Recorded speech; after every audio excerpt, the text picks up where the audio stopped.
I noticed on one of the videos that Muslims claim that they love the prophets. They love the prophets, but they hate the people who believe the prophets and act like the prophets told them.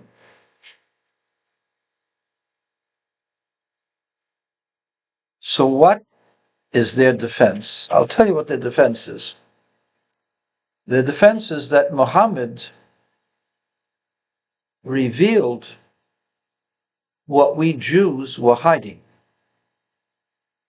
That all the time we were hiding what the prophets really said.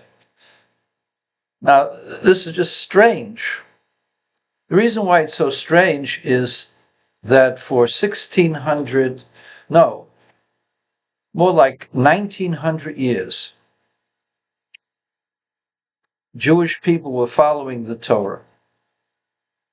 1900 years.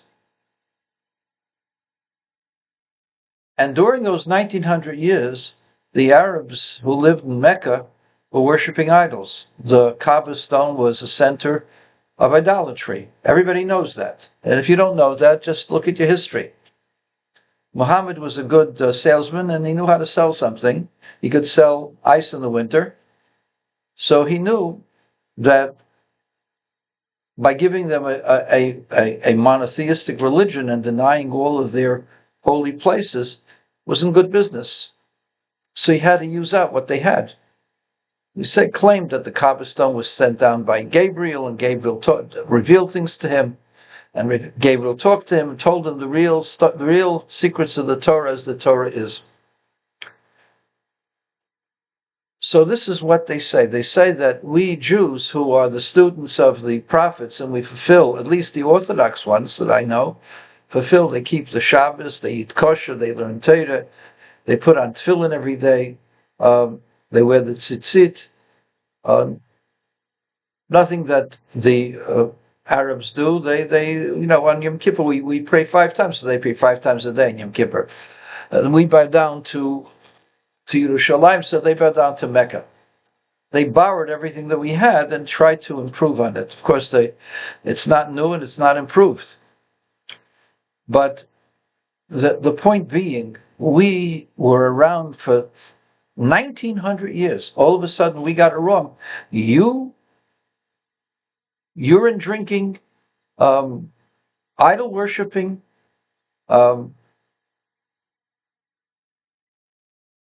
camel drivers. You got it right. We got it wrong for 1900 years. And you're saying we hid it from whom? Why would we hide it for 1900 years, for God's sake? Oh, because it says that the Ishmaelites, that the Arabs are the ones that are the really chosen people. That would be strange. Why should we follow the Torah and the chosen people are worshiping idols? And where is their wrath of God, of Allah? It's so stupid, it doesn't make any sense at all. And then on top of it, I want to tell you the following. We know this, the Rambam says it, everybody says it, but there were at least 3 major translations of the Torah that were international. There was a Greek translation called the Septuagint. There was the Aramaic translations, which was written by Onkelos and by others, by Aquila the Ger, and by others in the translation to Aramaic. There was a Latin translation, there is a Latin translation called the Vulgate. All of these translations existed for hundreds of years. In the case of the Septuagint, almost 1,000 years.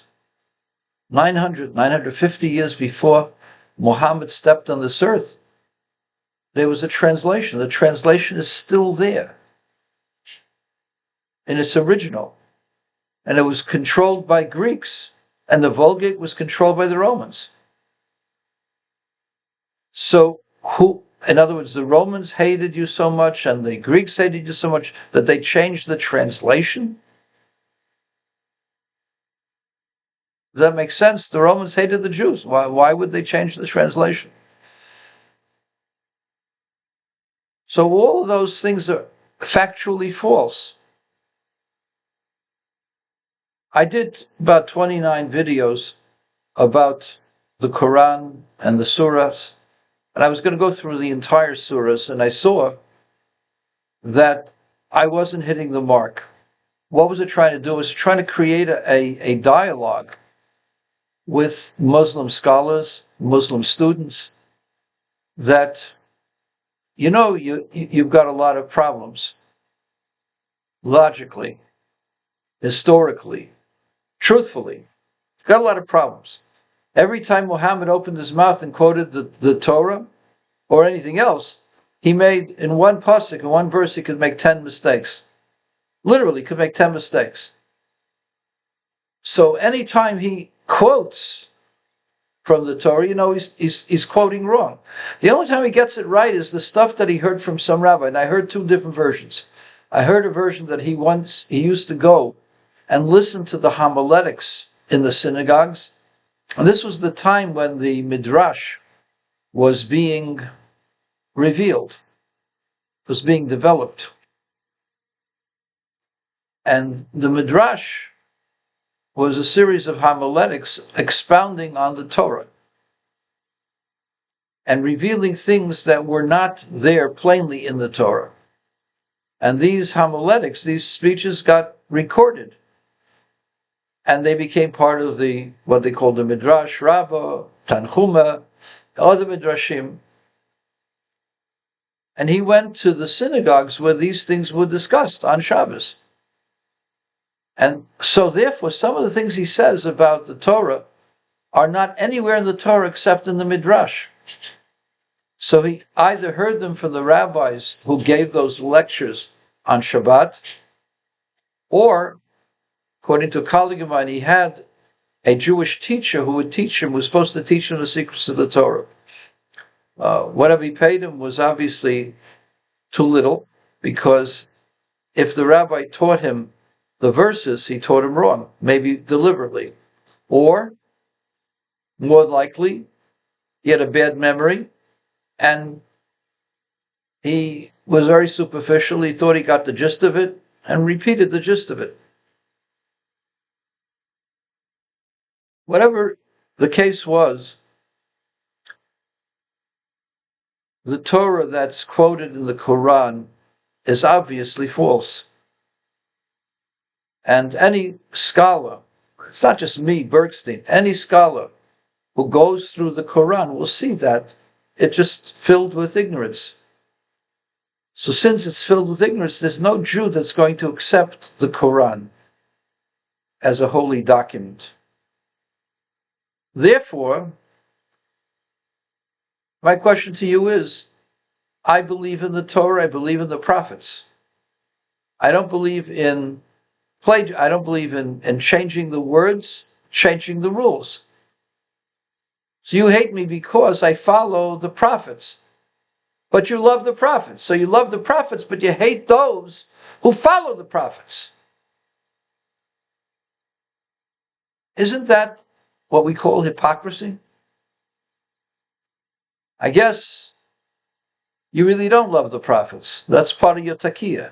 That's part of your lying to subvert things for the sake of the advancements of Islam. So I told you, there is a way out of all of these quagmires, because contradictions you're not going to be able to answer. The answer that we changed it is a hollow thing. Any thinking Muslim would realize that it's garbage. The only people who believe you are ignorant. The more ignorant they are, the more angry they become. They're just a bunch of ignorant people. So, I know some of you are out there sophisticated, but it's garbage. You know that it's garbage. There is no explanation why Muhammad misquotes the Torah. The Torah has been around for 3,300 plus years. It's there. It hasn't changed. If there's a letter or two that are different, only a letter or two.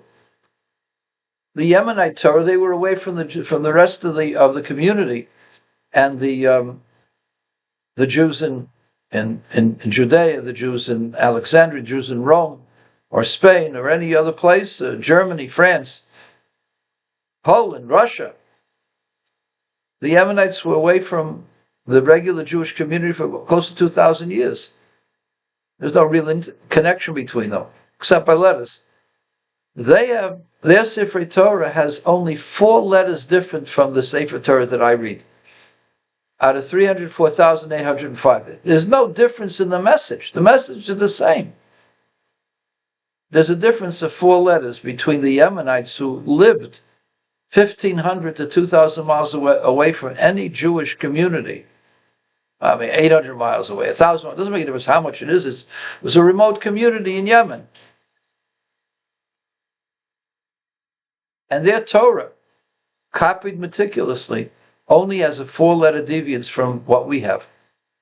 It tells you that what we have is the true Torah, the original Torah. So what can serious-minded people who look at the truth say about Muhammad? He was inspired by God. And inspiration can sometimes be muddled. What do I mean muddled? The language isn't always clear. Inspiration doesn't mean God spoke to him verbatim. Person was inspired and had a vision. This was the essence of the vision. It's not meant to be divine word exactly. It's an inspiration. And he had an inspiration for the Arab world, inspiration for the whole world. And this is his ideology. This is what he believed in. Cut through the details. This is what he believed in. He had an inspiration, and you have to compare the inspiration to other inspirations. That's how you answer it. You don't answer it, but then you don't have to go ahead and take jihad literally, because then you're not taking the words that he said literally. You're taking the inspiration. So then you don't have to take jihad literally. You don't have to kill people literally. You have no permission to kill. I, as a Jew, am not allowed to kill a Gentile.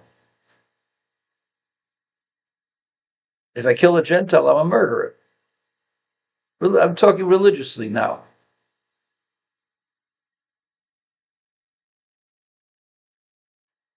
I am a murderer.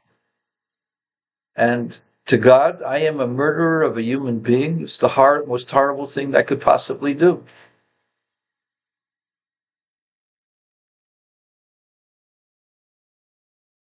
If you took this position, that we have an obligation to protect life, to protect those who follow the words of the prophets, and we have differences, and the jihad that we're proposing is an argument. It's an argument of words, arguments of ideas, how to make this world better. Then you have something serious. As long as you're quoting and misquoting and coming to a jihad that's meant to kill other people, you won't be considered as a serious religion. You'll be considered as seriously deranged, seriously evil, seriously twisted. And that's your choice. You can make the conversation into a conversation of ideas, of spirituality, of the soul. A lot of Muslim, a lot of Arab philosophers philosophized about the unity of God and the oneness of God. A lot of theories went into this. That's where we can discuss stuff. Not when you have this garbage from the river to the sea, Palestine will be free. We Jews know that God gave us the land, and we will fight for the land. And all your rants will come to nothing. We've been told that by the prophets that you revere. So it's your choice. Do you revere the prophets? The prophets say that Israel will come back to their land. That's what the prophets say. So if the prophets are revered, then you have to love the followers of the prophets. If you have a different prophet who has a different message, who has a superior message, by all means, discuss it. I don't think you're capable. I don't think you want to discuss anything. Because when I did my videos on the surahs, the only conversation I got from somebody serious was, "We kill you." So I stopped.